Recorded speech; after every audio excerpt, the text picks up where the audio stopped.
ஆண்டவர் இயேசுவின் நாமத்தில் உங்களை வாழ்த்துகிறேன். மீகா 7ஆம் அதிகாரம் 7ஆம் வசனம்.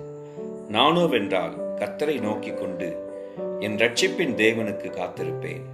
என் தேவன் என்னை கேட்டருளுவார்.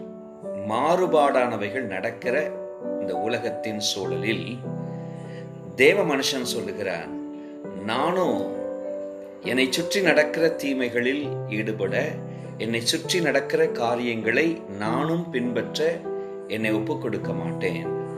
மாறாக நானும் தேவனை நோக்கி கொண்டிருப்பேன். என் ரட்சிப்பின் தேவனுக்காக காத்து கொண்டிருப்பேன். அவர் என் விண்ணப்பத்தை கேட்டருளுவார்.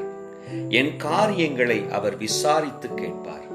எனக்காக வழக்காடுகிறவராய் என் பட்சத்தில் நிற்பார் என்று சொல்லுகிறார். இந்த காலை வேளையில் உங்கள் தேவன் உங்கள் பட்சத்தில் உங்களுக்காக நிற்கிறார்.